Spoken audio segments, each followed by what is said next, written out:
যারা আগে স্যান্ডেল কেনার টাকা ছিল না, তাদের অ্যাকাউন্টে আজকে হাজার হাজার কোটি টাকা।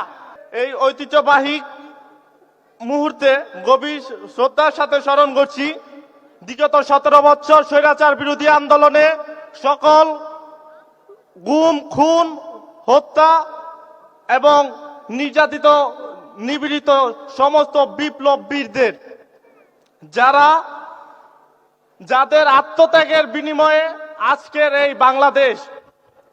আমরা দেখেছি বিগত ইন্টিরিম সরকারের আমলে জুলাই গণ অভ্যুত্থানের আহত জুলাই যোদ্ধা এবং শহীদ পরিবারদের নাম বিক্রি করে একটি চক্র, একটি রাজনৈতিক দল, যারা জুলাই যোদ্ধাদের চিকিৎসার কথা বলে নিজেদের পকেট বাড়ি করেছে।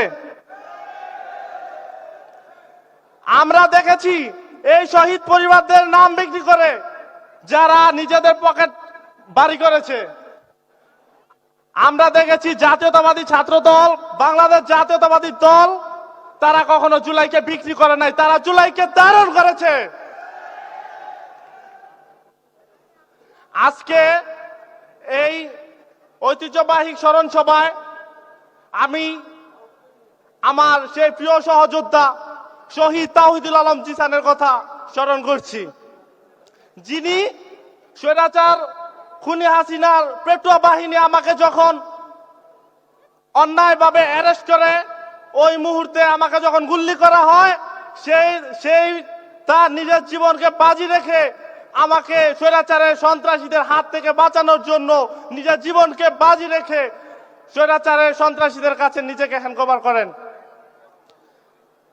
গভীরভাবে শ্রদ্ধা করছি, গভীরভাবে স্মরণ করছি আমাদের সেই এখানে উপস্থিত আমাদের ছাত্র দলের সম্মানিত সভাপতি রাকিব ভাই সহ সকলেই চিনেন, নারায়ণগঞ্জ জেলা ছাত্র দলের সাবেক সহ সভাপতি মাসুদুর রহমান মাসুদ। নারায়ণগঞ্জের মধ্যে সর্বোচ্চ ভূমিকা ছিল এই জুলাই গণ অভ্যুত্থান থেকে 28 অক্টোবর পরবর্তী সময় থেকে জুলাই গণ অভ্যুত্থান পর্যন্ত তার সর্বোচ্চ ভূমিকা। তার বাবা মাকে এই স্বৈরাচারের বাহিনী যখন আমরা রাজপথে বিভিন্ন আন্দোলন সংগ্রামে ছিলাম, আমাদেরকে না পেয়ে বাড়িতে হামলা করে তার বাবা মাকে মারধর করে দীর্ঘদিন তার বাবা প্যারালাইসিস থাকা অবস্থায় তার বাবা অবশেষে শাহাদাত বরণ করেন।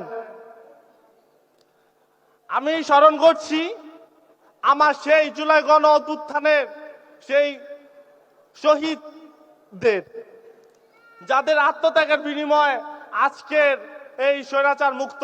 আমি স্মরণ করছি আমার এই নারায়ণগঞ্জ সহ বাংলাদেশের বিভিন্ন জায়গা থেকে আগত আমার সে আহত জুলাই যোদ্ধাদের। আমরা দেখেছি বিগত ইন্টিরিম সরকারের আমলে শুধু একটি রাজনৈতিক মহল যারা জুলাইকে ব্যবহার করে নিজেদের পকেট বাড়ি করেছে। যারা আগে স্যান্ডেল কেনার টাকা ছিল না, তাদের অ্যাকাউন্টে আজকে হাজার হাজার কোটি টাকা। যারা জুলাই আহতদের চিকিৎসার নাম করে একটি ফাউন্ডেশন খুলেছে, আপনারা সবাই জানেন, জুলাই শহীদ স্মৃতি ফাউন্ডেশন। এই ফাউন্ডেশনের নাম করে তারা তাদের নিজের পকেটে হাজার হাজার কোটি টাকা ঢুকিয়েছে।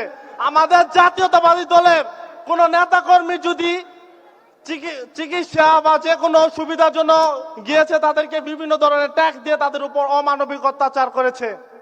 আজকে এই জায়গায় উপস্থিত আমার সেই এক সহযোদ্ধা নারায়ণগঞ্জের জাহাঙ্গীর আলম ভাই, যিনি শুধু জাতীয়তাবাদী দলের একজন আদর্শিক কর্মী হওয়ার কারণে যাকে বিভিন্ন ধরনের ট্যাক্স দিয়ে অমানবিক অত্যাচার নির্যাতন করা হয়েছে এই জুলাই ফাউন্ডেশনে। শুধুমাত্র জাতীয়তাবাদী দলের বিভিন্ন নেতাকর্মীদের সাথে ছবি থাকার কারণে তাকে বিভিন্ন ধরনের অমানবিক অত্যাচার নির্যাতন করা হয়েছে। অথচ এই আমার সহযোদ্ধা 19 জুলাই মদনপুর বাস স্ট্যান্ডে গুলিবিদ্ধ হয়ে তার মাথার খুলি উড়ে যায়, তাকে বলা হয় সে নাকি ভুয়া যোদ্ধা। তাকে বলা হয় তুমি তো বিএনপির জন্য আহত হয়েছ, তোমার যা কিছু প্রয়োজন সব বিএনপি দেখবে। আমরা দেখেছি ইন্টিরিম সরকারের আমলে যারা জাতীয়তাবাদী দলের ছিল তাদেরকে দেখেছে তারা এক চোখে, আর যারা তাদের ব্যক্তিগত লোক ছিল তাদের কথা শুনতো তাদেরকে দেখেছেন আরেকভাবে। তো আমরা এর তীব্র নিন্দা জানাই।